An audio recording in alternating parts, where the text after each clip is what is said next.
39 అంటే సంతానం, 49 అంటే సంతోషం. 39 ఆంధ్రప్రదేశ్ తెలంగాణ. నమస్తే, వెల్కమ్ టు టీవీ.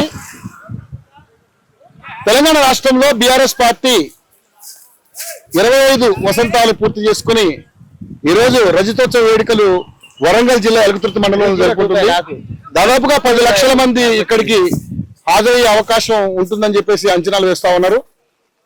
మరి తెలంగాణ రాష్ట్రంలో ఇప్పుడున్నటువంటి ఏదైతే కాంగ్రెస్ ప్రభుత్వం తను అనుసరిస్తున్నటువంటి విధానాలు దాదాపు 16 నెలలుగా వాళ్ళ యొక్క దొలతనం బయటపడింది.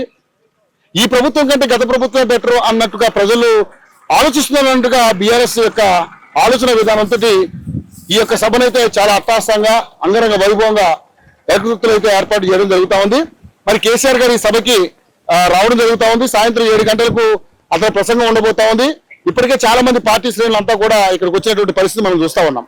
సో ఏదైతే జగదీష్ రెడ్డి ఎమ్మెల్యే గారు, మాజీ మంత్రివర్యులు జగదీష్ రెడ్డి, ప్రస్తుత బీఆర్ఎస్ ఎమ్మెల్యే జగదీష్ రెడ్డి గారి ఆధ్వర్యంలో ఏదైతే మన సూర్యాపేట నుంచి పెద్ద ఎత్తున ఇక్కడ ఎడ్ల బండ్లు రావడం జరిగింది. దాని నుంచి కూడా దాదాపుగా 4 రోజుల క్రితం వాళ్ళు బయలుదేరినట్టుగా 6 రోజుల క్రితం బయలుదేరినట్టుగా కూడా మనకి సమాచారం అంతా ఉంది.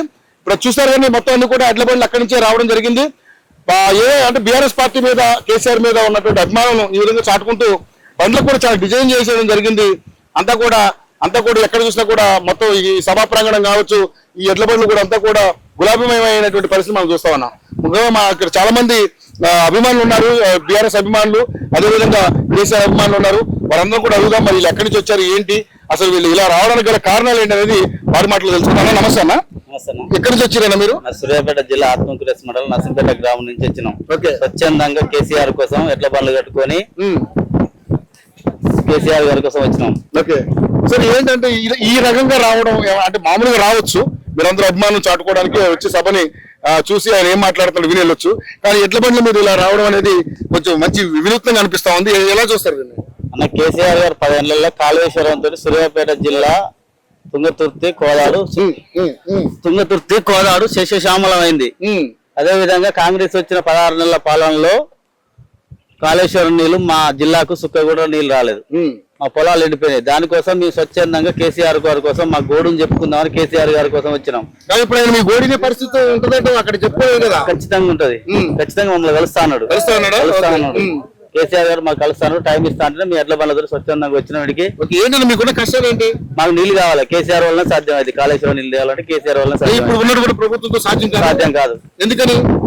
వాళ్ళు కాళేశ్వరం కూలిపోయిందని ఒక చేతగాని దద్దమ్మ మాటలు చెప్పడం జరుగుతుంది. కాంగ్రెస్ పాలన వచ్చిన 18 నెలలు అవుతుంది. కాళేశ్వరం నీళ్లున్నా గానీ నీళ్ళు ఎత్తిపోయే చేతగాక ఒక కేసీఆర్ గారి మీద కబండ వేసింది. కేసీఆర్ గారి మీద కాళేశ్వరం కూలిపోయింది, పిల్లలు కూలిపోయిందని. కేసీఆర్ గారు 10 ఏళ్ల పాలనలో పిల్లర్లు కూలేదా? నీళ్ళు ఎట్లా వచ్చినాయి?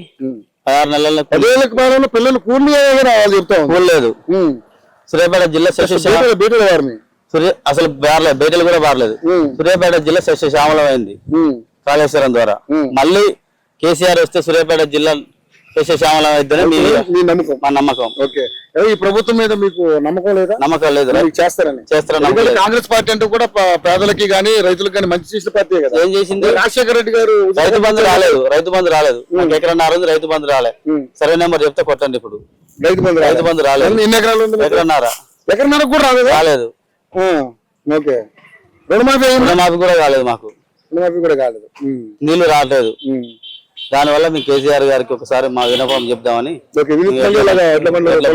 వచ్చేసాం. సో మరి కేసీఆర్ గారు మీకు మాట ఇచ్చారా కలుస్తానికి? ఇచ్చారు, మాట ఇచ్చారు, కలుస్తాను ఖచ్చితంగా. అంటే మీ మా ఎమ్మెల్యే కల్పిస్తా అని చెప్పిండు, మాట ఇచ్చిండు. జగదీశ్వర్ రెడ్డి గారు మా ఎమ్మెల్యే మాట ఇస్తాడు. స్వచ్ఛందంగా గడ్డితోటి వస్తుంటే బాట పంట కూడా మాకు రైతులు గడ్డిచ్చుకుంటూ మధ్య మధ్యన వాటర్. ఈ 6 రోజులు మీరు ట్రావెల్ చేసి వచ్చారు సూర్యాపేట. ఫుడ్ కూడా మార్గ మధ్య రైతులు ఆళ్ళాలి అప్పుడప్పుడు మధ్యన వండి పెట్టడం అవన్నీ జరిగినాయి మాకు. సో మొత్తానికి అయితే బీఆర్ఎస్ ప్రభుత్వంతో మీ ఒకవేళ వస్తే మీకు మంచి జరుగుతుంది, మళ్ళీ మా వెనకటి కొల నిలబడుతుందని మేము ఆశిస్తున్నారు. సో మొత్తంగా చూసుకుంటే రైతులందరూ కూడా ఏదైతే బీఆర్ఎస్ హయాంలో రైతు బంధు గాని, రైతు బీమా గాని ఇలాంటి అద్భుతమైనటువంటి కార్యక్రమాలు చేసింది. అందరికీ కూడా అది ఎన్ని వందల ఎకరాలు ఉన్నాయా ఎన్ని ఎకరాలు ఉన్నాయని చూడకుండా అందరికీ కూడా మంచి వాళ్ళందరికీ కూడా రైతులందరికీ కూడా సౌకర్యాలు కల్పించినటువంటి బీఆర్ఎస్ పార్టీ ఈరోజు 10 ఏళ్ళు తర్వాత అధికారం కోల్పోవడం జరిగింది. సో మొత్తం చూసుకుంటే ఇంకా పెద్ద ఎత్తున బళ్ళు రావడం జరుగుతూ ఉంది. మొత్తం కూడా మనం చూస్తా ఉన్నాం.